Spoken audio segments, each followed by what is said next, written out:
नमस्कार, स्वागत है आप सभी का। आप देख रहे हैं IPC 24। मैं हूं आपके साथ ज्योति सिंह। कोरोना महामारी से निपटने के लिए वैक्सीन का इंतजार अब खत्म हो गया है। Drug controller general of India ने भारत में सीरम इंस्टीट्यूट की कोविशील्ड और भारत बायोटेक की कोवैक्सीन को इमरजेंसी इस्तेमाल की मंजूरी दे दी है।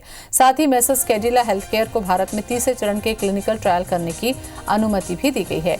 एक दिन पहले ही सेंट्रल ड्रग्स स्टैंडर्ड ऑर्गेनाइजेशन की सब्जेक्ट एक्सपर्ट कमेटी ने DCGI के पास वैक्सीन को अनुमति देने की सिफारिश की थी। वैक्सीन पर DCGI की मंजूरी पर सीरम इंस्टीट्यूट ऑफ इंडिया के चेयरमैन आदार पूनावाला ने ट्वीट कर प्रधानमंत्री नरेंद्र मोदी और स्वास्थ्य मंत्री डॉक्टर हर्षवर्धन का धन्यवाद किया। PM मोदी ने भी अनुमति मिलने के लिए देशवासियों और वैज्ञानिकों को बधाई दी।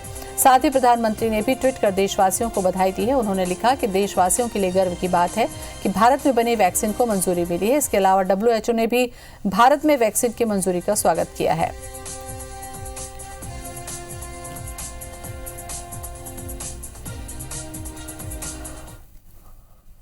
So I think it's a great day for our country, and it's a very good way to start the new year.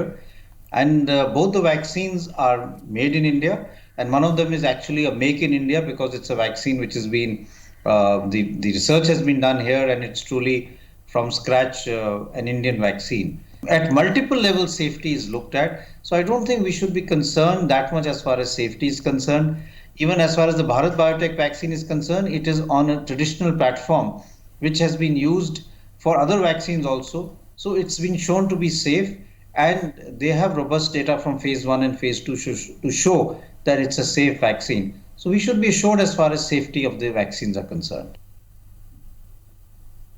Vaccine को लेके सफलतापूर्वक ड्राई रन हुआ है और कोविड के वैक्सीन लगाने की पूरी तैयारी है। मध्य प्रदेश सरकार की है। प्रशिक्षण से लेके व्यवस्थाएं तक सब ठीक से बना दी गई। मध्य प्रदेश सरकार ने भोपाल को छोड़कर प्रदेश भर के सभी कोविड-19 सेंटर को बंद करने के निर्देश दिए हैं। इस संबंध में स्वास्थ्य विभाग ने आदेश जारी कर दिया है। आदेश के मुताबिक स्वास्थ्य विभाग की तरफ से भोपाल को छोड़कर किसी भी कोविड-19 केयर सेंटर के लिए बजट जारी नहीं किया जाएगा। आदेश में यह भी कहा गया है कि अगर जरूरत पड़ी तो इन सेंटरों को दोबारा चालू किया जा सकता है। इसके लिए राज्य सरकार की अनुमति लेनी होगी। कोविड सेंटर बंद करने के सरकार के फैसले पर पूर्व मुख्यमंत्री कमलनाथ ने ट्वीट करके निशाना साधा, तो वहीं CM शिवराज ने कमलनाथ के ट्वीट का पलटवार किया है।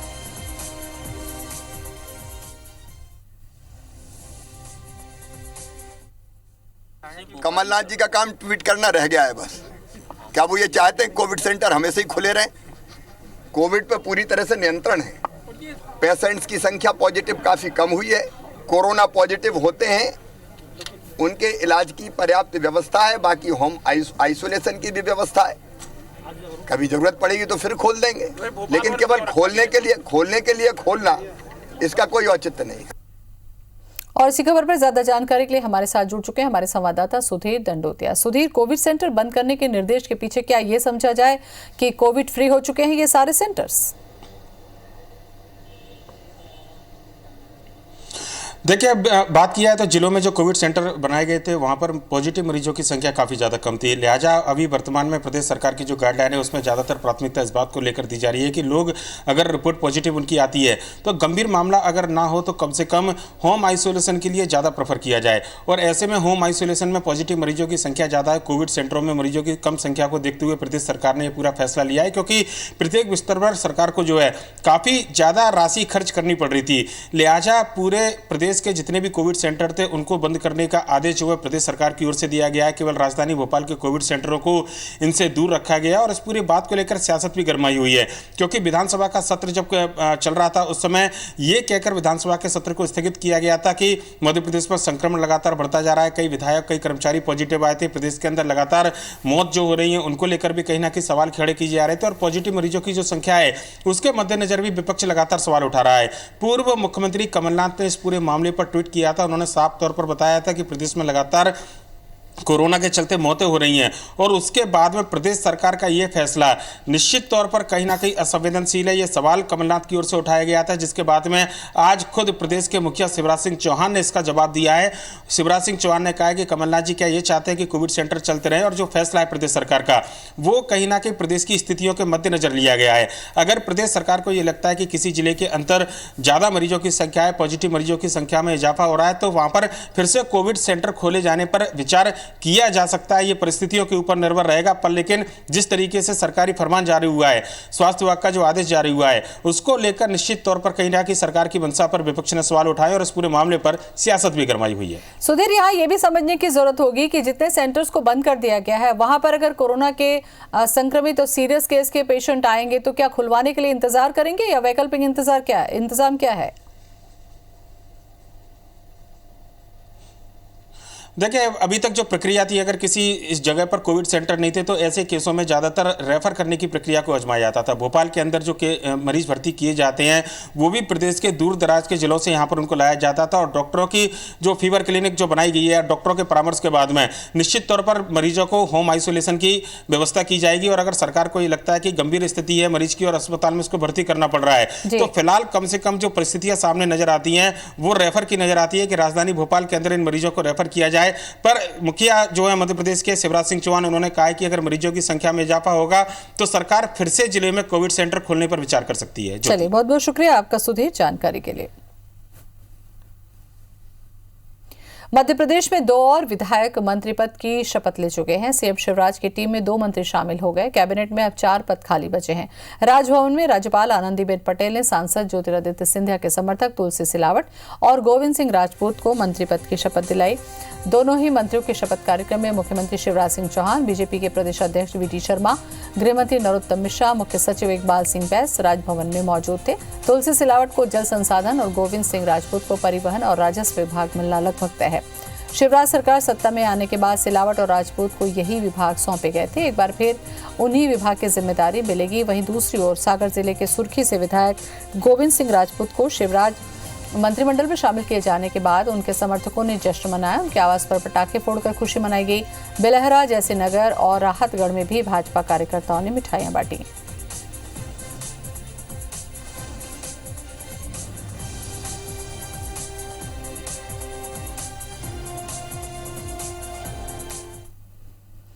मोहम्मद रफीक ने राजभवन में मध्य प्रदेश हाईकोर्ट के नए मुख्य न्यायाधीश की शपथ ली। राज्यपाल आनंदीबेन पटेल ने उन्हें शपथ दिलाई। चीफ जस्टिस सोमवार को जबलपुर जाकर विधिवत पदभार संभालेंगे। समारोह में सीएम शिवराज, सांसद वीडी शर्मा सहित कई मंत्री और अफसर मौजूद रहे। ओडिशा हाईकोर्ट के मुख्य न्यायाधीश रहे जस्टिस मोहम्मद रफीक को मध्य प्रदेश हाईकोर्ट के नए मुख्य न्यायाधीश के रूप में स्थानांतरित करने की अनुशंसा सुप्रीम कोर्ट कॉलेजियम ने की थी।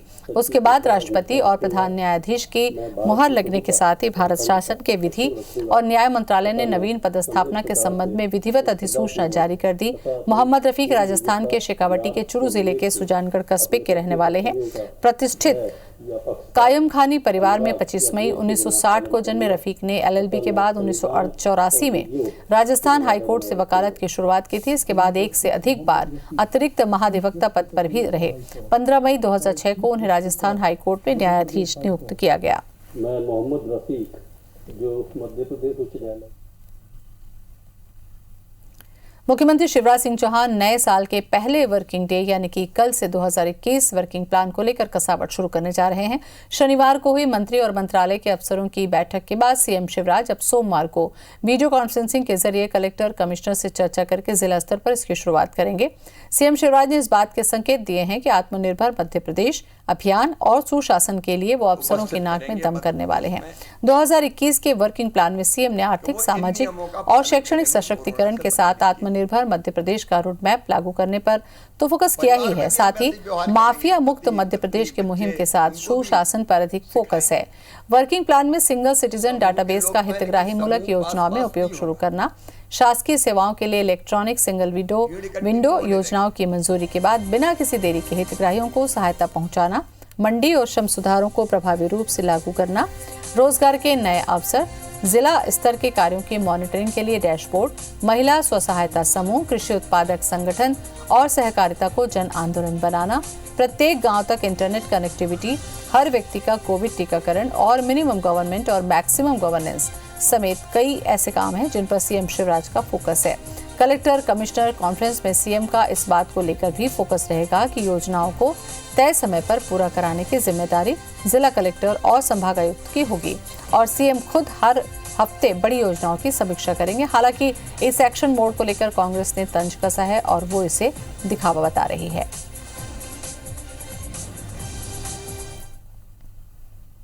कहता हूं कि हमारी सरकार की प्राथमिकता है और इसलिए नीति हम बनाएंगे, उन पे अमल आपको करना है पूरी दक्षता के साथ, पूरी प्रखरता के साथ। जनता सब समझती है 15 साल की भाजपा सरकार जिस तरह से पहले झूठी घोषणाएं करती रही, वही झूठी घोषणाओं का सिलसिला फिर से चालू हो गया है। जमीन पे कहीं कुछ नहीं होने वाला है। सीएम शिवराज सिंह चौहान ने भोपाल में कहा कि मध्य प्रदेश में हर कीमत पर अमन चैन कायम रहना जरूरी है। यदि कोई गड़बड़ करेगा तो उसे छोड़ा नहीं जाएगा। मुख्यमंत्री की ये चेतावनी पिछले दिनों नीमच, उज्जैन और मंदसौर में हुई घटनाओं के संबंध में आई। सीएम ने कहा कि माफिया और मिलावटखोरों के खिलाफ अभियान में ढिलाई न हो, माफियाओं को संरक्षण देने वाले अफसर भी संभल जाएं। सरकार पत्थरबाजों के खिलाफ कानून लेकर आएगी। सरकार प्रदेश में ऐसी घटनाएं बिल्कुल बर्दाश्त नहीं करेगी। सीएम ने कहा कि सार्वजनिक संपत्ति को नुकसान पहुंचाने वाले उपद्रवियों से उसकी वसूली की जाएगी। उन्होंने कलेक्टर कमिश्नर कॉन्फ्रेंस को लेकर कहा कि हर महीने कार्य की समीक्षा की जाएगी। जो अच्छा काम करेगा उसे पुरस्कृत किया जाएगा, जो लापरवाही करेगा उसे दंडित किया जाएगा। कोरोना के स्वदेशी वैक्सीन को मंजूरी मिलने पर पीएम नरेंद्र मोदी के प्रति आभार जताया।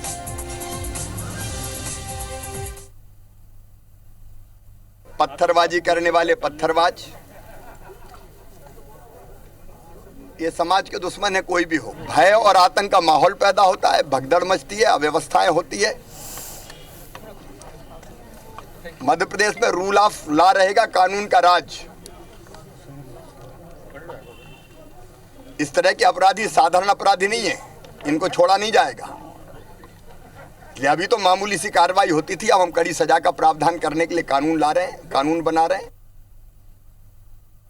मध्य प्रदेश में बिजली चोरी रोकने के लिए अब बिजली कंपनियों के पास खुद की पुलिस होगी। इसके लिए हर जिले में अलग से थाने खोले जाएंगे। शासन ने तीनों कंपनियों से क्षेत्रों में इन थानों की स्थापना के निर्देश दिए हैं। ऊर्जा विभाग ने इस संबंध में मध्य पूर्व और पश्चिम क्षेत्र की विद्युत कंपनी को पत्र लिखा है।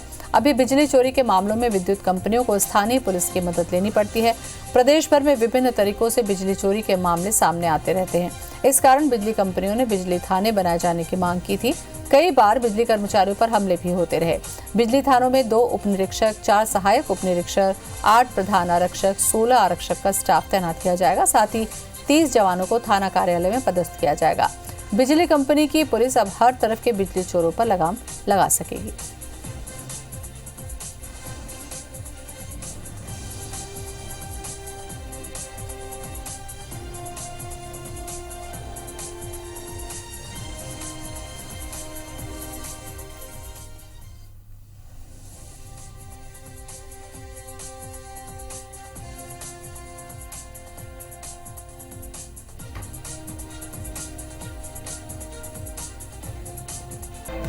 कोरोना वैक्सीन को लेकर डीसीजीआई ने आज प्रेस कॉन्फ्रेंस कर बड़ा ऐलान किया। डीसीजीआई ने कोवैक्सीन और कोविशील्ड वैक्सीन को इमरजेंसी इस्तेमाल के लिए मंजूरी दे दी।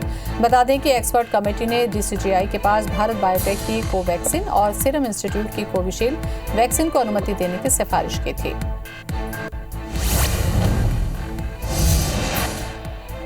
प्रधानमंत्री नरेंद्र मोदी ने सीरम इंस्टीट्यूट और भारत बायोटेक की कोरोना वैक्सीन के इमरजेंसी इस्तेमाल को डीसीजीआई ने अनुमति मिलने के लिए देशवासियों और वैज्ञानिकों को बधाई दी है। पीएम मोदी ने बताया कि ये एक उत्साही लड़ाई का निर्णायक मोड़ है। आज हर भारतीय को गर्व होगा कि जिन 2 वैक्सीन के इमरजेंसी इस्तेमाल की इजाजत दी गई है वो भारत में बनी है।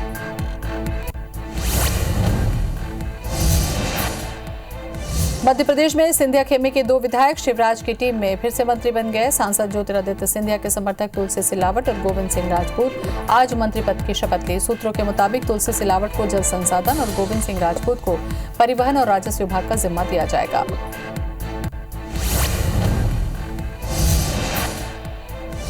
मध्य प्रदेश में पत्थरबाजी की वारदात बढ़ने के बाद एमपी सरकार इस पर सख्त हो गई है और पत्थरबाजों के खिलाफ कानून लाने की तैयारी कर रही है। पत्थरबाजी के खिलाफ सीएम शिवराज ने बयान देते हुए कहा कि इसके खिलाफ सख्त कानून बनाया जाएगा और आरोपी की संपत्ति को राजसात करके नुकसान की भरपाई होगी।